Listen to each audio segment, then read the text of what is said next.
चलिए time of supply start कर लिया था। पार्ट 1 में अपन ने पढ़ा था सेक्शन 12, 13 एंड 14। यहाँ से अपने को टाइम ऑफ सप्लाई की प्रोविजन है सेक्शन में 12, 13 एंड 14। अभी अपन एक बार फिर से देख लेते हैं कि सेक्शन 12 में क्या था, 13 में क्या था, 14 में क्या था। पहले ये समझिए कि टाइम ऑफ सप्लाई की इंपॉर्टेंस क्या है। टाइम ऑफ सप्लाई हमारे लिए क्यों जरूरी है? क्योंकि सरकार को किस बात की चिंता है? जीएसटी की, कि जीएसटी कब आएगा। और वो आता है, उसकी स्पेसिफिक डेट होती है, ड्यू डेट होती है, जब वो जीएसटी कलेक्ट करती है। ये ड्यू डेट का पता लगाने के लिए हमें ये पता होना चाहिए कि टाइम ऑफ सप्लाई क्या है, क्योंकि सप्लाई के बगैर जीएसटी नहीं ले सकते हम। सप्लाई होगी तो कब होगी? जिस मंथ में सप्लाई होगी, वो समझ लीजिए वो जो भी मंथ है, नवंबर का मंथ है तो 1 तारीख से लेकर 30 नवंबर तक में अगर आपने सप्लाई करी है तो उसका जीएसटी का कलेक्शन गवर्नमेंट के पास कब पहुंचेगा? 20 तारीख तक, अगले महीने की 20 तारीख तक। जिसको मैंने यहाँ पे बताया था कि 1 तारीख से लेकर 30 तारीख तक के जितने भी ट्रांजेक्शन होंगे नवंबर मंथ के, उसका कलेक्शन कब होगा, कहाँ पर होगा? दिसंबर की 20 तारीख तक। ऐसा इन जनरल होता है, यानी सरकार ऐसा नहीं है कि सेम डे में ही जीएसटी कलेक्शन ले ले, क्योंकि डीलर के पास अगर जीएसटी आया है तो उसी दिन वो कलेक्शन नहीं करती गवर्नमेंट। क्या करती है कि उसको पूरा मंथ खत्म होने को देती है, और जैसे ही मंथ खत्म होता है तो उसके अगले महीने की एक निर्धारित तारीख यानी 20 तारीख तक उसमें क्या बोलते हैं कि ये पैसा हमारे पास पहुंचाओ। ठीक है, इसको बोलते हैं हम ड्यू डेट। तो टाइम ऑफ सप्लाई में क्यों पढ़ना है हमें? हमें ताकि ये पता चले कि सरकार के पास कलेक्शन कब पहुंचेगा। राइट, जब तक टाइम ऑफ सप्लाई निर्धारित नहीं की जाएगी तब तक हम ड्यू डेट पता नहीं लगा सकते। इसके बाद अपन ने पढ़ा था कि सेक्शन 12 और सेक्शन 13 ये दो सेक्शन होते हैं जिसमें टाइम ऑफ सप्लाई की प्रोविजन दिए गए हैं। सेक्शन 12 में गुड्स से रिलेटेड बात होगी, गुड्स की सप्लाई से रिलेटेड बात होगी, और सेक्शन 13 में बात होगी सर्विसेज की। तो सर्विस और गुड्स, यहाँ पे आप देखेंगे यहाँ पे टाइम ऑफ सप्लाई गुड्स के मामले में कैसे निकाला जाएगा वो हमें सीखना होगा, और सर्विसेज के मामले में कैसे निकाला जाएगा वो सीखना होगा। तो ये दोनों बातें जो कर रहा है, सबसे पहला सेक्शन 12(1) आता है। 12(1) में यही बात बोली है कि आप इस सेक्शन के जो प्रोविजंस हैं उनको फॉलो करो, उसके हिसाब से आप क्या करो, टाइम ऑफ सप्लाई निकालो। तो सेक्शन में और भी बातें की गई हैं, इसमें सेक्शन 12 में बस इतना बोल के छोड़ दिया उसने कि आप अकॉर्डिंग टू दिस सेक्शन आपको क्या निकालना है, टाइम ऑफ सप्लाई निकालना है। लेकिन सेक्शन में और क्या लिखा हुआ है? सेक्शन 12(2) लिखा हुआ है, 12(3) लिखा हुआ है, 12(4) है, 12(5) है और 12(6) है। राइट, तो यहाँ पे मैं दोबारा से लिख रहा हूँ, हो सकता है कैमरे में नहीं आया हो तो इसको मैं अलग करके यहाँ पे ऊपर से लिख रहा हूँ। यहाँ पे आप देखेंगे सेक्शन 12(1), सेक्शन 12 की हम बात करेंगे किसके मामले में? गुड्स के मामले में। यहाँ पे आएगा 12(1), 12(2), 12(3), 12(4), 12(5) एंड 12(6). ये सारे सेक्शन जो बात कर रहे हैं गुड्स के टाइम ऑफ सप्लाई के लिए बात कर रहे हैं, है ना। अगर सर्विसेज की बात करूं तो सर्विसेज के केस में सेक्शन 13 आप लोगों को ध्यान से रखना होगा। यहाँ पे सर्विसेज में की बात होगी तो सेक्शन सेम ऐसे ही है, सिमिलरिटी है, इसलिए मैं साथ में पढ़ा रहा हूँ। अपने को अननेसेसरी मेहनत अलग से करने की आवश्यकता नहीं है। जैसा हम सेक्शन 12 में पढ़ेंगे वैसे प्रोविजन लगभग आपके सेक्शन 13 में होंगे, 13(6). तो मैंने यहाँ बताया था कि इन जनरल प्रोविजन ये बोलता है कि आप सेक्शन 12(1) के हिसाब से पता लगा सकते हो कि गुड्स के मामले में टाइम ऑफ सप्लाई क्या होगी।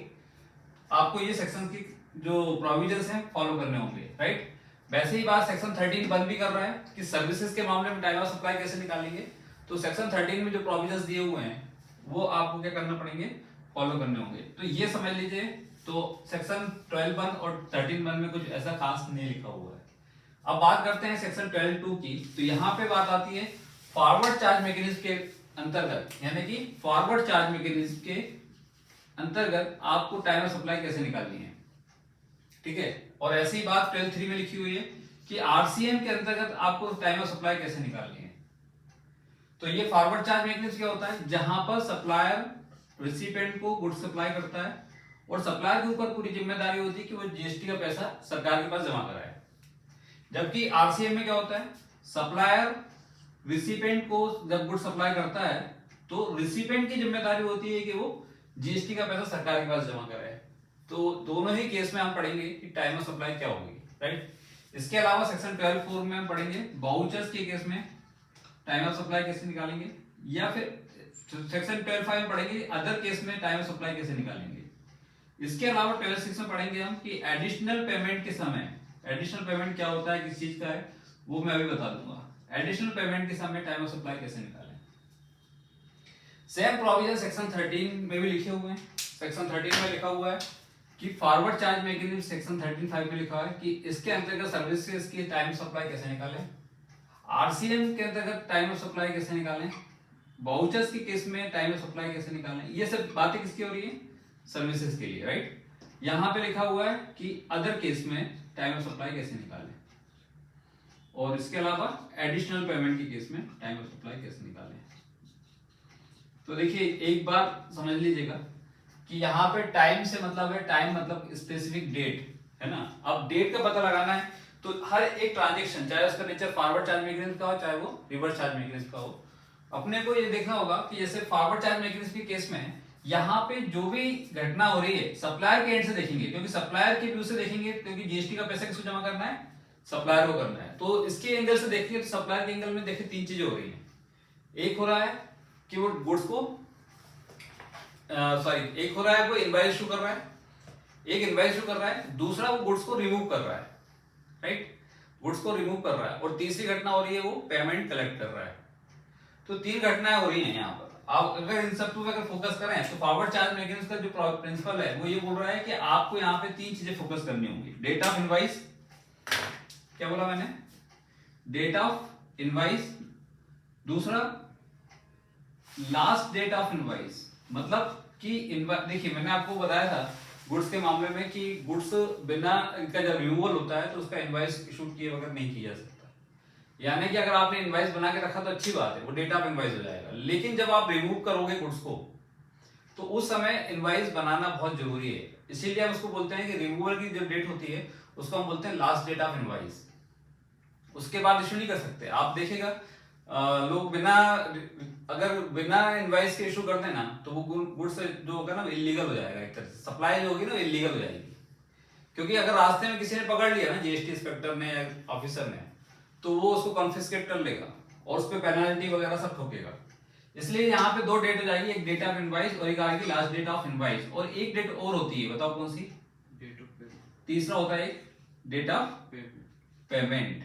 तो मैंने ये बताया था तीन डेट, लेकिन इस डेट ऑफ पेमेंट में गुड्स के मामले में एक नोटिफिकेशन आया, नोटिफिकेशन नंबर 66/2017, जिसमें ये कह दिया कि अब हमें डेट ऑफ पेमेंट की यहाँ पे इंपॉर्टेंस खत्म हो गई। गुड्स के मामले में अब हमें डेट ऑफ पेमेंट नहीं देखना है। पहले क्या होता था, मैं आपको बता दूं कि गुड्स की सप्लाई हुई नहीं है लेकिन पेमेंट पहले आ गया। देखिए पूरा प्रोविजन क्या बोलता था कि ये तीनों घटनाओं में जो सबसे पहले होगा, तीनों घटनाओं में जो सबसे पहले होगा वो होगा टाइम ऑफ सप्लाई। क्या बोलेंगे हम, टाइम ऑफ सप्लाई, तीन डेट में से जो पहले आ जाए। तो यहाँ पे डेट ऑफ पेमेंट में क्या हो रहा था कि गुड्स के मामले में कि पेमेंट पहले आ जाता था, गुड्स की सप्लाई नहीं हुई, तो जैसी पेमेंट आता था तो चूंकि अर्लियर है इसलिए उसको टाइम ऑफ सप्लाई मान लेते थे। पेमेंट आ गया, सप्लाई हुई नहीं है अभी रियल में, लेकिन पेमेंट आते से ही उस पर जीएसटी की लायबिलिटी बन जाती थी। सप्लायर को जीएसटी पहुंचाना पड़ता था सरकार के पास, जबकि सप्लाई अभी हुई नहीं है। तो उन्होंने गुड्स के मामले में क्या बोला कि इस डेटा पेमेंट को ही खत्म कर देते हैं। नोटिफिकेशन नंबर इशू कर दिया 66/2017 और उसमें लिख दिया कि आप data payment not relevant for the determination of time of supply in case of goods. यानी कि गुड्स के केस में अब डेटा पेमेंट की कोई इंपॉर्टेंस बची नहीं है। अब आपको क्या देखना है, सिर्फ दो चीजें देखनी है, ये वाली चीज खत्म हो गई। क्या देखना है, डेट ऑफ इनवॉइस और last date of invoice whichever is earlier. तो ये हो गया आपका फॉरवर्ड चार्ज मैकेनिज्म, जो कि मैंने पिछले पार्ट में समझाया था आप लोगों को। अब मैं स्टार्ट कर रहा हूं फ्रेश माइंड से, आप समझिएगा। मैंने यहां तक पहले भी पढ़ा चुका हूं, रिकॉल करने के लिए पढ़ाया मैंने इसको। अब बात करते हैं अपन इसमें किसकी, इसमें कुछ और भी एडिशनल बातें लिखी हुई हैं। देखो कई बार क्या होता है कि जब सप्लाई होती है ना, सप्लाई के नेचर भी अलग अलग होते हैं। गुड्स के केस में कुछ बातें यहाँ पे लिखी हुई हैं, मैं आपको बता देता हूं।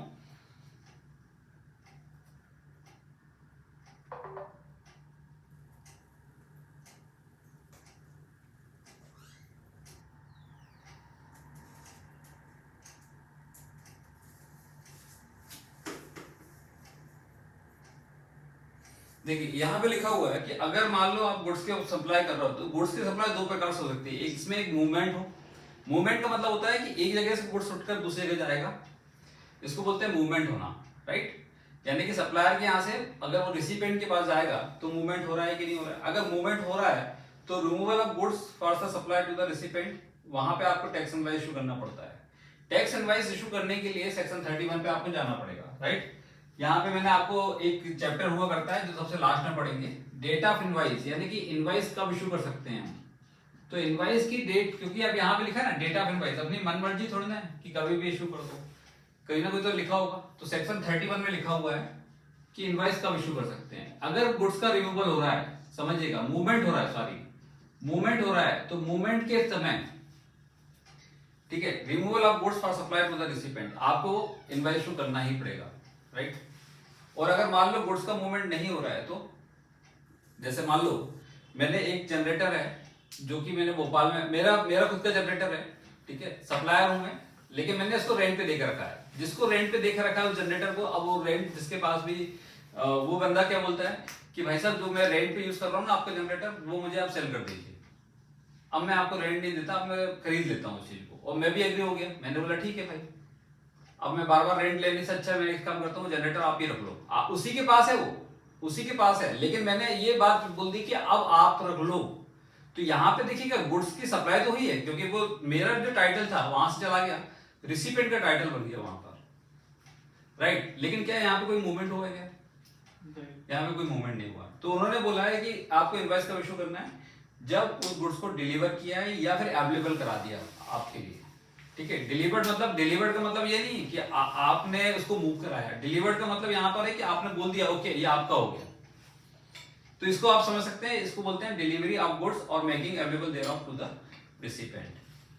तो इनवॉइस के मामले में आप ध्यान रखना, गुड्स के मामले में जब इनवॉइस बनेगा तो एनी हाउ रिमूवल से पहले इनवॉइस बन जाना चाहिए। रिमूवल के बाद कभी भी गुड्स की सप्लाई नहीं होती, यानी गुड्स का इनवॉइस नहीं बनता, ये बात ध्यान रखना। यहाँ पे आपको रिमूवल से पहले इनवॉइस बनाकर रखना होगा। मूवमेंट होगा तब, और अगर डिलीवरी हुई तो डिलीवरी मतलब कि अवेलेबल करा दिया सामने वाले को, तो वो बोल रहा है कि डिलीवरी डेट या मेकिंग अवेलेबल, जब आपने बोल दिया ना हाँ ठीक है आप रख लो इसको, एग्रीमेंट कर लिया इस चीज का कि ये अब आपका हो गया है, मेक अवेलेबल मतलब उसको आपने इजीली अवेलेबल करा दिया उस चीज के लिए कि आपका हो चुका है, तो वो डेट आपकी क्या मानी जाएगी, टाइम ऑफ सप्लाई, यानी सॉरी इनवॉइस की डेट मानी जाएगी। इनवॉइस की date, last date of the invoice. और ऐसा नहीं कि आप इनवॉइस उसी समय बनाए, रिमूवल के समय आप पहले भी बना रख सकते हो। जैसे मान लो मेरे पास किसी कस्टमर का ऑर्डर आया और मैंने क्या बोला कि चलो भाई इसका माल पूरा बाहर निकालो और रख दो, कार्टून पैक करके रख दिया और इसके नाम पे बिल बना दिया। अब बंदा आया ही नहीं, 2 दिन से 3 दिन से सप्लाई नहीं हो पा रही है, बट इनवॉइस की डेट कब हो गई, रिमूवल से पहले बन चुकी है, 2-3 दिन पहले की इनवॉइस की डेट बन चुकी है। लेकिन रिमूवल जब हो रहा है ना, तो आपको दोबारा से इनवॉइस नहीं बनाना है। इनवॉइस या तो पहले बन जाएगा या eight the time of removal बनेगा। बस इस बात का ध्यान रखना है आपको कि रिमूवल के बाद इनवॉइस कभी नहीं बन सकता। ये बात सिर्फ बात कर रहा हूँ गुड्स के मामले में, राइट। अभी मैंने सर्विसेज के बारे में कोई भी बात नहीं करी है, आप ध्यान से पढ़ लीजिएगा इस चीज को। मैं अभी बात कर रहा हूँ पूरा गुड्स के मामले में, ठीक है। तो ये डेट ऑफ इनवॉइस और last date of invoice which is earlier, ये होगा आपका time of supply in case of goods. यहाँ तक क्लियर हो गया। अगर मान लो ऐसी सप्लाई होती है जिसमें कंटिन्यूअस सप्लाई ऑफ गुड्स होता है, जैसे आप लोगों ने देखा होगा कोई प्रोजेक्ट चलते हैं ना, जैसे सीमेंट का, जैसे कंस्ट्रक्शन वर्क हो रहा है, तो जो बिल्डर लोग होते हैं ना वो किसी सप्लायर से बोलते हैं भाई आप तो सीमेंट आने दो, वो इकट्ठी सीमेंट नहीं बुलाता, जैसे 2000 बोरी लग रही थी ऐसे नहीं बुलाता, वो ये बोलता है कि 50 अभी ला दो, 100 ला दो, फिर 200 ला दो, ऐसे करके एक कंटिन्यूअस सप्लाई ऑफ गुड्स का एग्रीमेंट करता है वो। तो इस केस में आपका इनवॉइस कब इशू किया जाएगा, ये भी सेक्शन 31 का ही पार्ट है। इस केस में इनवॉइस कब इशू किया जाएगा, देखो ये तो समझ में आता है नॉर्मल केस में इनवॉइस ऐसे इशू करना है, मूवमेंट से पहले करना है, लेकिन कंटिन्यूअस सप्लाई ऑफ गुड्स के केस में इनवॉइस कब बनेगा। तो उन्होंने बोला है यार देखो ऐसा है कि जब कोई व्यापारी सामान भेजता है 50 रुपए, 50 बोरी भेज दी, 200 भेज दी, 500 भेज दी, तो वो साथ में एक स्टेटमेंट भी भेजता है कि भैया हमने आपको 50 बोरी भेजी है, 100 बोरी भेजी है, स्टेटमेंट भेजेगा, राइट। तो ये चीज आपको ध्यान रखना होगा कि तो यहाँ पे लिखा है कि इन case of continuous supply of goods where the successive statements of accounts or successive payments are involved, the invoice shall be issued before or at the time of such statement। तो वो ये बोल रहा है कि जब जब आप स्टेटमेंट भेजोगे ना उस समय तक का आपको ये मान सकते हैं कि वही आपका इनवॉइस हो जाएगा। और अगर उस केस में अगर इन्वेस्टमेंट नहीं भेज रहा है तो आप जब जब पेमेंट रिसीव करोगे उससे जितना जितना पेमेंट भेजोगे उतना उतना समय तक आपका इनवॉइस बना सकते हो आप। तो ये बात डिपेंड करती है कि स्टेटमेंट या पेमेंट, राइट। तो उसके हिसाब से आप क्या कर सकते हो, इसका इनवॉइस बना सकते हो, उस समय आपका इसका इनवॉइस बनेगा। ये कंटिन्यूअस सप्लाई ऑफ गुड्स कहलाता है। यहाँ पे ऐसा नहीं है कि आपने इकट्ठा 5000 बोरी बुला के रख ली 2000 तो इकट्ठा इनवॉइस बन गया, ऐसा नहीं है। 100 बोरी का है तो 100 बोरी का इनवॉइस बन गया। मतलब अगर इनवॉइस स्टेटमेंट नहीं आ रहा है तो पेमेंट तो आ रहा होगा ना, 100 बोरी का पेमेंट आ गया, उसका इनवॉइस पक्का हो गया। इस तरीके से अपन इसको इनवॉइस बनाएंगे। अच्छा, एक और होता है Saint or taken on approval basis. Approval basis समझते हैं ना आप, जैसे आपको पसंद आए तो रख लो और अगर नहीं आए तो वापस कर दो। तो इस सिचुएशन में इनवॉइस कैसे बनेगा, कब बनेगा, तो यहाँ पे देखिए लायबिलिटी अभी फिक्स नहीं हुई जब तक सामने वाला एक्सेप्टेंस नहीं देगा कि उसको खरीदना है कि नहीं खरीदना है। ये तो अभी अप्रूवल बेसिस से भेजा है ना। जैसे मान लीजिए ए ने गुड्स सप्लाई किया बी को और बोला भाई ये गुड्स मैंने आपको अभी सेंड कर दिया है, इसको बताइए अगर आपको पसंद आए तो रख लेना और नहीं आए तो वापस कर देना। अगर अप्रूवल तब होगी ना तभी तो गुड्स सप्लाई माना जाएगा। जब अप्रूवल ही नहीं होगी तो गुड्स सप्लाई माना जाएगा क्या, नहीं माना जाएगा। तो उन्होंने बोला है कि इस केस में फिर इनवॉइस कब बनाए, कब बनाए, तो ये भी सेक्शन 31 का पार्ट है। तो उन्होंने लिख दिया कि where the goods being sent or taken on approval for sale or return are removed before the supply takes place, the invoice shall be issued before or at the time of supply or 6 months from the date of removal, whichever is earlier। तो उनका ये कहना है कि भैया देखो जब उसने एक्सेप्टेंस दे दी तब आपको मान लो कि इसका यहाँ पे क्या बनेगा, इनवॉइस बना दिया जाएगा।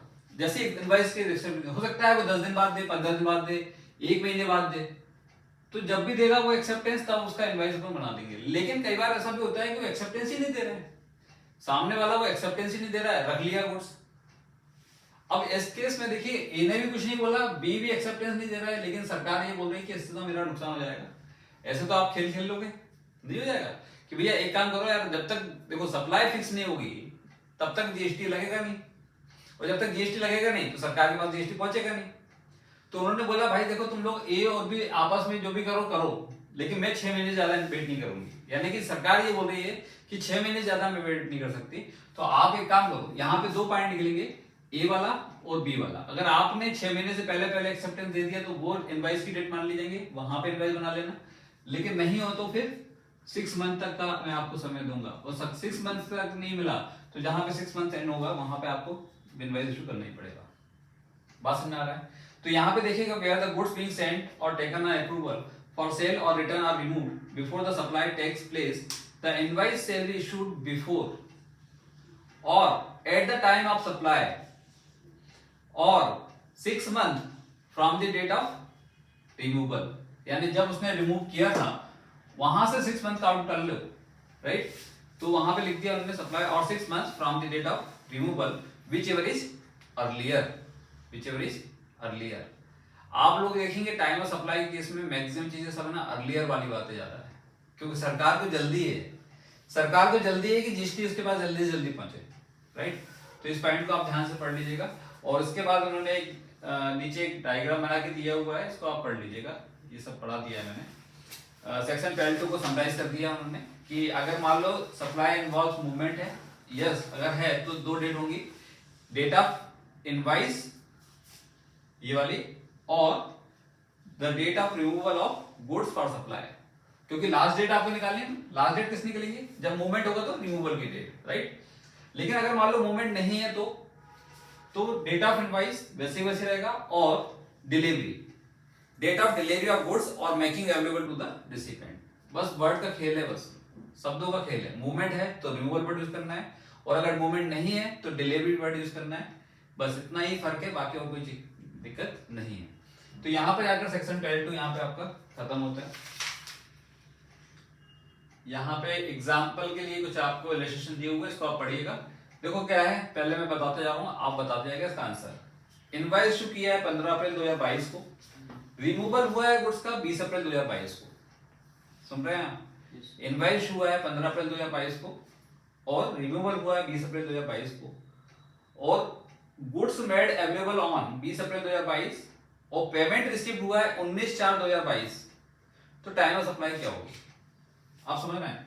डेट ऑफ इनवॉइस कितनी है 15 अप्रैल, 15 रिमूवल कब हुआ है 20 अप्रैल और डेट ऑफ पेमेंट कब है 19, तो 19 का कोई महत्व है क्या नहीं, इस केस में नहीं है, क्योंकि नोटिफिकेशन नंबर 66 2017 ने साफ बोल दिया है कि डेट ऑफ पेमेंट अब हमारे लिए रिलेवेंट नहीं रह गया, राइट। तो अब यहाँ बचा क्या डेट ऑफ इनवॉइस और लास्ट डेट ऑफ इनवॉइस, यानी कि 15 अप्रैल और 20 अप्रैल, व्हिचएवर इज अर्लियर, तो टाइम ऑफ सप्लाई क्या होगी 15 अप्रैल। देखो इस तरह के छोटे छोटे क्वेश्चन आएंगे आपको और ये सब पूरा एक एक नंबर देगा आपको, राइट। तो टाइम ऑफ सप्लाई में से मेरा यकीन है कि 2 या 2 से अधिक नंबर का एक क्वेश्चन जरूर बनेगा, जिसमें आपसे सेक्शन 12(2) पूछ ले, 12(3) पूछ ले, या कोई भी सेक्शन जो आपके सामने लिखे हुए हैं इनमें से कोई भी क्वेश्चन पूछ सकता है। बट मेरा ये मानना है कि सिर्फ ये 2 सेक्शन ही हैं जो थोड़े से आपको थोड़ा सा ज्यादा नहीं परेशान करेंगे, अदरवाइज कोई भी सेक्शन आपको परेशान नहीं करेगा। तो मैं इसको आपको इसलिए बता रहा हूं क्योंकि आपको पूरा फोकस अभी यहां रखना है, अगर रीजनिंग के साथ समझोगे तो भूलने की संभावना भी खत्म हो जाएंगी। तो आपको ये याद रहेगा सप्लायर के पॉइंट ऑफ व्यू से 3 डेट आती है, date of invoice, last date of invoice और date of payment. But date of payment goods के मामले में इररिलेवेंट हो गया है, नोटिफिकेशन नंबर 66 2017 आ गया, नॉट रिलेवेंट है ये। तो अब इसमें से 2 डेट में से जो पहले होगी वो आपका टाइम ऑफ सप्लाई होगा, आसान है।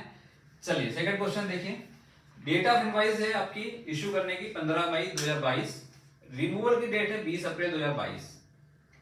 अब आप लोग है ना देखिएगा, जब आप गुड्स का केस बनता है और ये 2 डेट दिख गई तो आपको आगे को पढ़ने की आवश्यकता भी नहीं होनी चाहिए मेरे ख्याल से। अगर मूवमेंट वाली बात आ रही है, रिमूवल की डेट लिखी है, तो इसका मतलब है कि हमें 20 तारीख और 15 मई इन दोनों में से जो जल्दी हो, तो डेट टाइम ऑफ सप्लाई क्या होगी 20/4/2022, आसान है। थर्ड क्वेश्चन देखिए, डेट ऑफ इनवॉइस है 15 अप्रैल 22, रिमूवल नॉट एप्लीकेबल, यानी कि मूवमेंट नहीं है, राइट। एनए का मतलब होता है नॉट एप्लीकेबल, तो 15 अप्रैल में इनवॉइस की डेट हो गई, रिमूवल नॉट एप्लीकेबल यानी कि उसको क्या किया होगा उन्होंने, मूवमेंट नहीं है तो क्या करना होगा डिलीवर्ड कराया होगा, तो मेड एप्लीकेबल कब करवाया उसने 20/4/2022 को। पेमेंट की डेट देखने की जरूरत है क्या नहीं। देखो ये तो क्वेश्चन में देगा वो सामने वाला घुमाने के लिए देगा ना वो, तो 27/4/2022 दिया है। अब मुझे बताओ कि इन तीनों में टाइम ऑफ सप्लाई कौन सा होगा 15/4/22, आसान है ना, आसान है ना। चलिए फोर्थ नंबर का आप पढ़िए, 15 मई 2022 डेट ऑफ इनवॉइस है और रिमूवल की डेट आप लोगों को नहीं दी गई है, नॉट एप्लीकेबल यानी कि मूवमेंट नहीं हुआ, और गुड्स मेड अवेलेबल ऑन 20/4/2022, तो टाइम ऑफ सप्लाई क्या होगी 15/5 क्यों 20/4 अप्रैल पहले आता है मई बाद में आता है, राइट। तो 20/4/2022 ध्यान से पढ़िएगा, राइट। मंथ का भी ध्यान रखना है, सिर्फ डेट नहीं देखना है और ईयर भी देखना है। चलिए 15 मई, फिर लास्ट पॉइंट है आपका 5वां पॉइंट। ये क्वेश्चन थोड़ा सा गड़बड़ दिख रहा है मुझे, इसको आप या तो सही कर लेना इसका आंसर, या फिर इसको डेट ऑफ इशू कुछ भी एक चीज सही कर लेना, आंसर सही कर लेना, या फिर date of issue of invoice सही कर लेना। तो इसको मैं बोलता हूं अगर 15 जून 2022 अगर डेट है, राइट, डेट ऑफ इनवॉइस, और removal of goods for supply है 20 जून 2022 और गुड्स मेड अवेलेबल है 20/4/2022, तो टाइम ऑफ सप्लाई क्या होगी 20/4/2022, राइट। तो ये चीज आपको ध्यान से पढ़ने की है और आसान है, मुझे लगता है कि आपको इसमें कॉन्फिडेंस भी आ गया होगा, ठीक है। चलिए आगे बढ़े, इसके बाद अपन आते हैं, एक और क्वेश्चन दिया हुआ है, इसको भी पढ़ लीजिए। ये क्वेश्चन कैसा है इसको मैं आगे बताता हूँ आपको, अभी इसको मैं आगे बता दूंगा, है ना, एक्सेस वाला पॉइंट है। 14 नंबर, फिर 14 नंबर पे आ जाइए, 14 नंबर पे ये वाला करिए। 14 number question, certain goods are sent by mister X on sale of approval or return basis. देखिए ये वाला बात आ गई ना, सेंट ऑन कौन सा अप्रूवल बेसिस, यानी कि अप्रूवल बेसिस, जब अप्रूवल मिलेगी तभी हम उसको फाइनल सप्लाई मान पाएंगे। अब यहाँ पे क्या लिखा हुआ है कि मिस्टर एक्स ने सेल किया है किसको, मिस्टर बाय को, कब किया है 22 अप्रैल 2022 को, ठीक है। लेकिन the supply gets confirm and invoice issued on, तो पहला केस है कि 20 अगस्त 2022 को सप्लाई कंफर्म कर दी उन्होंने, 22 अप्रैल 2022 को भेजा और 20 अगस्त 2022 को बोलते हैं कि हाँ यस हम इसको ले रहे हैं, एक्सेप्ट कर लिया। तो इस केस में बताइए कि इनवॉइस कब इशू किया जाएगा। Determine the time of supply, इस केस में आपको टाइम ऑफ सप्लाई निकालनी है। तो टाइम ऑफ सप्लाई मतलब क्या होगा, डेट ऑफ इनवॉइस और last date of invoice, whichever is earlier. तो मुझे बता सकता है कोई कि इस केस में चलिए अप्रैल से लेकर अगर अगस्त तक काउंट करें तो कितने दिन महीने हो रहे हैं, मई जून जुलाई अगस्त, यानी कि विद इन 6 मंथ अगर आपने ये फैसला ले लिया है, इसका मतलब ये हो गया कि 20 अगस्त की जो डेट है ये आपकी फिक्स हो गई इनवॉइस के लिए। तो डेट ऑफ इनवॉइस मिल गई आपको 20 अगस्त, ठीक है। और इसमें पेमेंट की डेट भी लिखी हुई है, payment in each of the case is made on 23 नवंबर 2022, 23 नवंबर को पेमेंट होता है। बताइए इस केस में क्या लगता है आपको, टाइम ऑफ सप्लाई क्या होगी? फर्स्ट केस में 20 अगस्त होगी, सेकंड में नहीं होगी, सेकंड केस में नहीं होगी, सेकंड केस में 6 महीने। अगर देखा जाए तो यहाँ पे एक्सेप्टेंस कब मिल रही है, 22 नवंबर 2022 को मिल रही है, 22 नवंबर 2022। तो अगर आप देखें तो अप्रैल में आपने गुड सेंड किया था, अप्रैल का मई खत्म हो गया, जून जुलाई अगस्त सितंबर अक्टूबर, यानी 6 महीने यहाँ खत्म हो गए। तो आपके हिसाब से यहाँ पे डेट कौन सी होनी चाहिए? 22 अप्रैल। हाँ, डेट कौन सी होनी चाहिए केस 2 में? देखिए यहाँ पे मैंने क्या बताया था आपको कि एक्सेप्टेंस अगर मान लो 6 महीने से पहले मिल जाती तो वही डेट ऑफ इनवॉइस हो जाएगा। लेकिन यहाँ पे क्या बोला था कि अगर एक्सेप्टेंस ही नहीं दे रहा सामने वाला, अब देखो अक्टूबर तक दे देना था ना उसको, 22 अक्टूबर तक एक्सेप्टेंस दे देना था, 6 महीने हो जाते, लेकिन नहीं दे पाया। तो यहाँ पे हम क्या मानेंगे, 22 अक्टूबर की डेट ऑफ इनवॉइस मान लेंगे, राइट। तो ये चीजें हैं जो आपको थोड़ा सा पढ़ने की है। तो यहाँ पे सॉल्यूशन में लिखा हुआ है date of receipt of payment is immaterial for the purpose of calculating time of supply. साफ बोल दिया उन्होंने, डेट ऑफ पेमेंट की कोई इंपॉर्टेंस ही नहीं है, ठीक है। Therefore, 23 November 2022 should be ignored altogether. The time of supply should be earlier of the date of issues of invoice or the last date of the issues of invoice. The last date of issues of invoice will be the earlier of the confirmation of supply or 6 months from the date of removal. ठीक है। अभी पहले case में तो आपने 6 महीने से पहले ही एक्सेप्टेंस दे दिया, तो कोई चिंता की बात नहीं है। यहाँ पे आपकी जो डेट है 20 अगस्त, वो आपकी डेट ऑफ इनवॉइस हो जाएगा, राइट। तो वहां तक आपको क्या करना चाहिए था, यही आपकी टाइम ऑफ सप्लाई मान ली जाएगी। और दूसरे केस में क्या बोला है, दूसरे केस में ये बोला है कि अगर आपने 22 नवंबर 2022 को एक्सेप्टेंस दिया तो भैया यहाँ पे 6 महीने तो हो गए थे बहुत पहले, क्योंकि आपने 22 अप्रैल को इशू किया था गुड्स, तो इसके हिसाब से तो आपको 22 अक्टूबर तक एक्सेप्टेंस दे देनी चाहिए थी, लेकिन आपने दे दिया कब, 22 नवंबर तक। तो अब हम क्या मानेंगे इसमें, 22 अप्रैल की डेट, 22 अक्टूबर की जो डेट होगी वो टाइम ऑफ सप्लाई मान ली जाएगी, ठीक है, व्हिचएवर इज अर्लियर। तो ये थोड़ा सा आप देखिएगा, यहाँ आपको आसानी से पढ़ लोगे इसको, आप एक बार आप देखिएगा इसको, है ना। चलिए यहाँ तक मैं करके आपको थोड़ा पॉज कर रहा हूँ ताकि वीडियो बहुत लेंथी हो जाएगा, अपलोड करने में दिक्कत होगी।